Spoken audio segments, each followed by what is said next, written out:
بیوی کا شوہر کو ہم بستری سے روکنا۔ حدیث میں ہے کہ جو بیوی اپنے شوہر کو ہم بستری کرنے سے انکار کرے اس پر رات بھر لعنت برستی ہے۔ اس حدیث کی وضاحت فرما دیں۔ نیز اگر شوہر، یہ تھوڑا حیا کے خلاف مسئلہ ہے، شوہر کوئی ایسا طریقہ استعمال کرتا ہے نا ہم بستری کا جس سے اولاد نہیں ہوتی، تو کیا بیوی کو اسے منع کرنا چاہیے یا نہیں کرنا چاہیے؟ دیکھیں حدیث میں آتا ہے کہ کوئی عورت، کوئی شوہر اپنی بیوی کو رات کو اپنے بستر کی طرف بلائے، یہ کنایہ یعنی ہم بستری کرنا چاہتا ہو، عورت منع کر دے، فرشتے اس پہ ساری رات لعنت بھیجتے ہیں۔ بالکل صحیح حدیث ہے۔ اب ہمارے بعض اسکالر کیا کرتے ہیں، جب ان سے یہ بات پوچھی جائے تو وہ بات کو گھما دیتے ہیں، سیدھی سیدھی بات نہیں بتاتے کہ بھئی یہ شریعت میں مرد کا حق ہے کہ عورت اس کو ہم بستری سے نہیں روک سکتی، کیونکہ ویمن رائٹس کے نام پہ آج کل بہت تحریکیں چل رہی ہیں، تو وہ بھی کچھ لبرل اسکالرز ہیں جو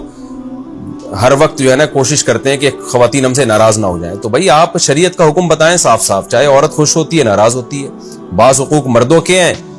بعض عورتوں کے ہیں تو وہ بتانے پڑتے ہیں۔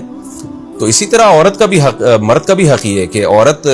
اگر مرد اس کو ہم بستری کے لیے بلاتا ہے تو عورت اسلام میں منع نہیں کر سکتی، اس کے لیے گناہ ہے۔ ہاں بیمار ہو تو ایک الگ بات ہے، بخار ہے اس کو، یہ کوئی واقعی بیماری ہو تو پھر ایک الگ بات ہے، نارملی اس کو اجازت نہیں ہے کہ وہ شوہر کو منع کر دے، بلکہ اس میں حدیث میں بہت سخت تاکید ہے۔ آپ صلی اللہ علیہ وسلم کی ایک حدیث میں یہاں تک فرمایا کہ عورت اگر یعنی چولہے پہ ہو، روٹی پکا رہی ہو، اس طرح کی حدیث کا مفہوم ہے، یعنی بہت بزی بھی ہو تو بھی اس کو اپنے کام کو چھوڑ کر شوہر کی خواہش کو پورا کرنا پڑے گا۔ اور یہ نیچر کے بھی مطابق ہے، کیونکہ مرد میں جب یہ سیکس کی خواہش پیدا ہوتی ہے اور اس کو کچلا جائے تو مرد بہت زیادہ ڈسٹرب ہوتا ہے۔ خواتین اس میں اپنے آپ کو مردوں جیسا سمجھتی ہیں، وہ سمجھتی ہیں ہمارا اس میں وہی حق ہے جو مرد کا حق ہے۔ بھائی اللہ نے دونوں کی ڈیزائرز میں زمین آسمان کا فرق رکھا ہے، تو مرد کو بہت زیادہ نقصان ہوتا ہے اس سے، وہ بہت زیادہ مینٹلی ڈسٹرب ہوتا ہے اس سے، کیونکہ اللہ نے یہ ڈیزائرز عورت کی نسبت مرد میں بہت زیادہ رکھی ہیں، تھوڑی زیادہ نہیں بہت زیادہ رکھی ہے، تو میڈیکلی یہ بات ثابت ہو چکی ہے۔ تو دوسرا، ایک تو مینٹلی بہت زیادہ ڈسٹرب ہوتا ہے وہ، دوسری بات یہ کہ پھر اس کے گناہ کی طرف توجہ جائے گی، وہ حرام کاموں کی طرف جائے گا۔ تو اس لیے عورت کو اس بارے میں مرد کا ساتھ دینا چاہیے۔ یہاں فوراً بعض خواتین یہ سوال پوچھتی ہیں کہ اچھا اگر عورت کے دل میں خواہش ہو اور مرد وہ خواہش پوری نہ کرے تو کیا مرد پہ بھی لعنت ہوتی ہے؟ اس کا سیدھا سیدھا جواب یہ ہے کہ نہیں، مرد پہ لعنت نہیں ہوتی۔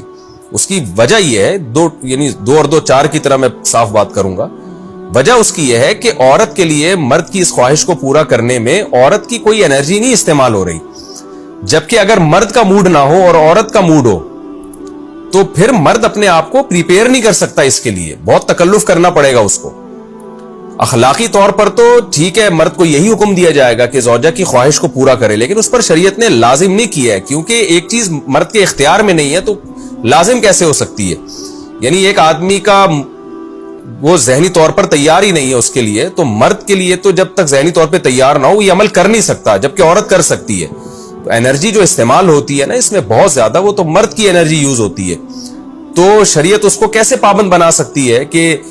اس کے ذہنی طور پر وہ مینٹلی تیار سے یعنی ایک عمل کر سکتا ہے؟ تو یہ ظلم ہوتا ہے اس کے اوپر کہ وہ مینٹلی تیار نہیں ہے اور اس کو شریعت کہے کہ اگر بیوی آپ سے مطالبہ کر رہی ہے اور آپ مطالبہ پورا نہیں کرو گے تو آپ پر لعنت ہوگی، تو وہ اس لعنت سے بچنے کے لیے اپنے آپ کو مینٹلی کیسے تیار کرے گا؟ بعض دفعہ تیار کر لیتا ہے، بعض دفعہ نہیں ہو پاتا، اس کا تو دماغ سے بہت گہرا تعلق ہے۔